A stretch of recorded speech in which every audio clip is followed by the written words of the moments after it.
नमस्कार। उम्मीद है आप लोग स्वस्थ और सानंद होंगे। अभी बहुत पुरानी बात नहीं है, आप लोगों को भी याद होगी। कुछ ही महीने पहले भारतीय जनता पार्टी के अध्यक्ष जेपी नड्डा साहब ने कहा था कि उनको विपक्ष मुक्त भारत चाहिए। उन्होंने कहा था कि हमारे लिए कांग्रेस की भी कोई अहमियत नहीं है, हम नहीं चाहते कि कांग्रेस रहे और क्षेत्रीय पार्टियां भी न रहें तो और अच्छी बात है। उन्होंने ये भी कहा था कि आने वाले समय में भारत में केवल भारतीय जनता पार्टी का ही भविष्य है, ऐसा उन्होंने कहा था, आप लोगों को याद होगा। और उनके पहले अपने प्रधान सेवक साहब ये कहते नहीं चुकते थे कि या थकते थे कि हमें कांग्रेस मुक्त भारत बनाना है। इन दोनों लोगों ने इस बात को कहने में कोई संकोच नहीं किया और दुरा छुपा भी नहीं किया, ये अच्छी बात है। लेकिन वो कहावत है ना कि तेरे मन कछु और है, करता की कछु और, यानी आप कुछ और सोचते हैं, ईश्वर कुछ और सोचता है। तो उनकी इस तरीके की जो साफ सपाट बयानी थी कि हमको विपक्ष चाहिए ही नहीं, उस सपाट बयानी से विपक्ष को भी लग गया कि अब उसके बुरे दिन आने वाले हैं और उसके अस्तित्व पे संकट हो गया है। ये एक बात लोगों के समझ में आई। और उसके अलावा एक काम और भी हुआ कि उसके ये तो खैर हो ही रहा था, उसके अलावा जिस तरीके से विपक्ष के लोगों के ऊपर ईडी और सीबीआई के छापे पड़ रहे थे, उससे भी एकदम क्रिस्टल क्लियर था कि नरेंद्र मोदी की सरकार जो है अपने रहते विपक्ष के लोगों को किसी भी तरीके से पनपने नहीं देगी। अब ऐसे माहौल में एक बात बिल्कुल जग जाहिर हो गई थी और कोई भी सामान्य आदमी समझ लेता, विपक्ष में तो खैर बड़े बड़े नेता बैठे हैं, कि अब अगर एकजुट नहीं हुए तो मामला गड़बड़ है। और यहाँ पर मैं एक चीज़ और कहना चाहूँगा, ये भी सभी जानते हैं, बात चर्चा चल रही इसलिए कह रहा हूँ कि भारतीय जनता पार्टी की सरकार जो है कुल 37% वोटों की सरकार है, या 35% जो भी कह लीजिए, यानी जो टोटल वोट है उनकी 1/3 में भारतीय जनता पार्टी की सरकार बनी हुई है और 2/3 ऐसे वोट ऐसे हैं जो बिखरे हुए हैं और सारे विपक्षियों में बटे हुए हैं।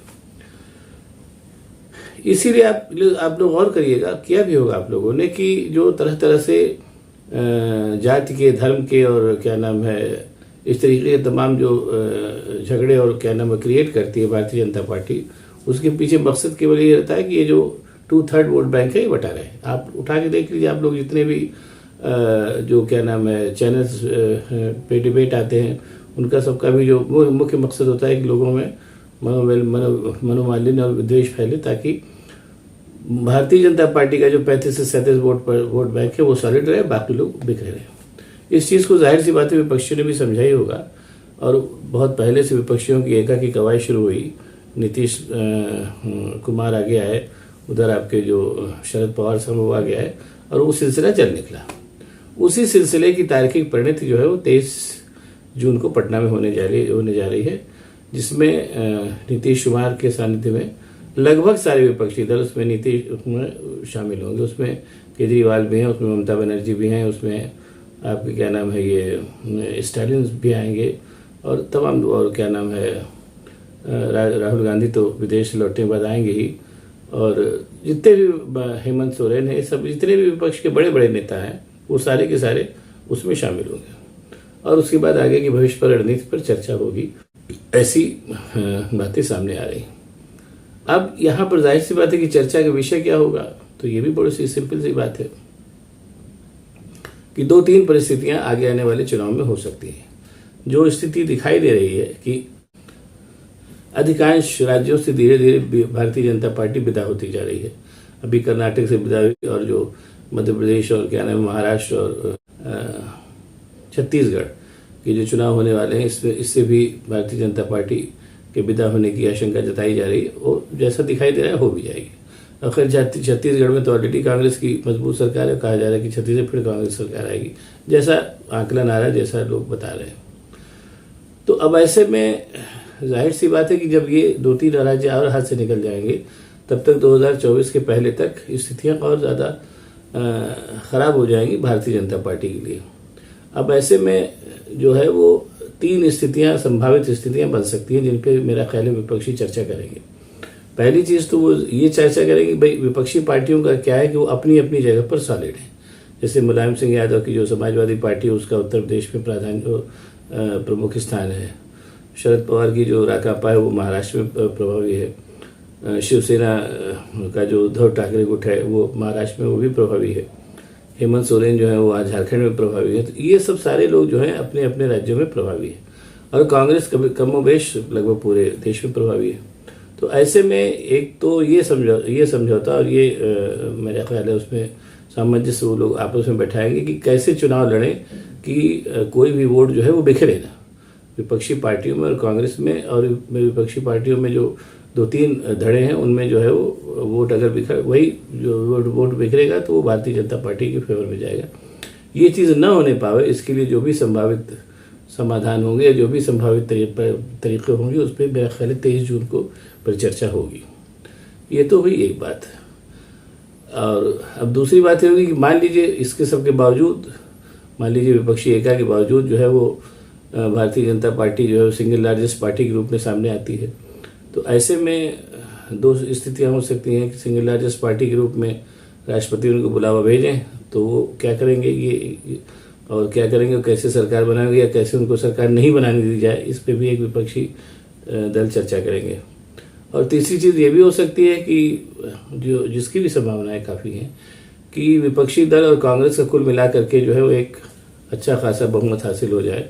तो ऐसी स्थिति में किस तरीके से प्रधानमंत्री चुना जाएगा, किस तरीके से सरकार चुनी जाएगी, इसके ऊपर भी मेरा ख्याल है मंथन जो है 23 जून को होना ही होना और होगा ही। तो इसलिए अब ये बात कहनी बहुत ज़रूरी हो गई है कि जो 23 तारीख की जो बैठक विपक्षी दलों की होने जा रही है वो उन सारी समस्त संभावित स्थितियों पर चर्चा करेगी जिनकी जो अगले 2024 के आम चुनाव के बाद सामने आएंगी, या जैसी कि आशंका कही जा रही है कि मध्यावधि चुनाव करा दिए जाए, उसमें भी जो भी रिजल्ट आएंगे उन रिजल्ट के मद्देनज़र जो भी रिजल्ट होंगे उनके हिसाब से कैसे प्लानिंग की जाए, यही मेरा ख्याल है कि 23 जून के विपक्षी दलों के बैठक का एजेंडा होगा। एक चीज़ मैं यहाँ पे और बताना चाहूँगा, वो आप लोग ध्यान में रखें तो और थोड़ा फ़ायदा होगा। भारतीय जनता पार्टी के जो डेवलपमेंट के 2-3 चरण हैं। पहला चरण तो ये था कि शुरुआत में लंबे समय तक अटल बिहारी वाजपेयी और आडवाणी के नेतृत्व में भारतीय जनता पार्टी 2-4-10 सीटों पर आकर के सिमट रही थी और वो एक अच्छे विपक्ष की भूमिका निभाती थी। उसके बाद फिर आडवाणी जी आए, उन्होंने सीधे सीधे बाबरी मस्जिद में मसले को टेकअप किया और भारतीय जनता पार्टी जो थी एक लंबी छलांग मारी उसने और काफ़ी सीटें उसको मिली, 100 के आसपास हो गई। और उसके बाद लेकिन उसी समय भारतीय जनता पार्टी को अटल बिहारी वाजपेयी और आडवाणी के नेतृत्व में ये पता चल गया कि हिंदुत्व का जो मुद्दा है, वो हिंदुत्व का मुद्दा जो है वो उनको बहुमत दिलाने में असमर्थ है। उसी के बाद फिर ये हुआ कि बहुत सी दूसरी पार्टियों से भारतीय जनता पार्टी में लोग शामिल हुए और बाकी पार्टियों के साथ भी भारतीय जनता पार्टी ने मिलना जुलना शुरू किया और अटल बिहारी वाजपेयी के नेतृत्व में पहली बार भारतीय जनता पार्टी की गठबंधन की सरकार बनी जो सक्सेसफुली चली हुई। उसके सक्सेसफुली चलने के पीछे एक मेन कारण ये भी था कि अटल बिहारी वाजपेयी मूलतः कांग्रेस का जो वो था एक तरीके से जो कांग्रेस का जो एक माहौल था, उस माहौल में रचे बसे बड़े नेता थे और उसी माहौल में उन्होंने गठबंधन की सरकार को बहुत कायदे से चलाया। अब सेकंड फेज आया अपने नरेंद्र मोदी साहब का। नरेंद्र मोदी साहब के साथ ये था कि वो अहमन्य आदमी हैं और अपने हिसाब से चीज़ों को चलाना चाहते हैं, तो उन्होंने बजाय अटल बिहारी वाजपेयी की जो सामंजस्य की नीति थी उसके बजाय टकराव और भय की नीति का पालन किया और अच्छी खासी सरकार उन्होंने चलाई भी, इसमें कोई शक नहीं है। जिस वजह से चलाई, लेकिन अब बात फिर वहीं पे आकर के ख़त्म हो गई जहाँ अभी आकर के रुक गई है कि इस बार भी ये चीज़ प्रकट होकर सामने आ गई कि हिंदुत्व का जो कार्ड है नरेंद्र मोदी एंड कंपनी ने कहीं ज़्यादा तीखेपन के साथ और तार्किकता के साथ फेंका। उस कार्ड की भी जो है इस बार भी एक सामने आ गई, क्या नाम है, जो उसकी जो सीमा थी वो सामने आ गई। वैसे भी आप अब देखें तो नरेंद्र मोदी के नेतृत्व में वो 10 साल से प्रधानमंत्री ज़रूर है, लेकिन तमाम राज्य उनके सामने एक के बाद एक भारतीय जनता पार्टी के झोले से निकल गए। यानी हिंदुत्व की अपनी सीमा इस बार भी सामने आई है और मेरा ख्याल है 23 जून की बैठक में इस सीमा पर भी चर्चा होगी और इस सीमा से कैसे निपटा जाए और कैसे चीज़ों को जो संविधान है उसके अनुकूल बनाया जाए, इस पर मेरा ख्याल है चर्चा होगी। और देखिए बहरहाल इस चर्चा का क्या नतीजा निकलता है, चीज़ें होगी। और ये भी साफ जानिए कि इस बैठक के बाद पलटवार भी होगा, ये भी बिल्कुल कन्फर्म है। कुल मिलाकर के जो है 23 जून की बैठक जो है एक तरीके से विपक्ष की तरफ से शंखनाद है चुनाव का, और बाकी भारतीय जनता पार्टी तो चुनाव के मोड में हमेशा रहती है। अब देखिए उसका क्या परिणाम सामने आता है। आपको अगर ये वीडियो पसंद आए तो इसको लाइक करिए, शेयर करिए। मेरे चैनल को सब्सक्राइब करिए ताकि मैं और भी ऐसे वीडियो आपको बना के दिखाता रह सकूँ। बहुत बहुत धन्यवाद। नमस्कार।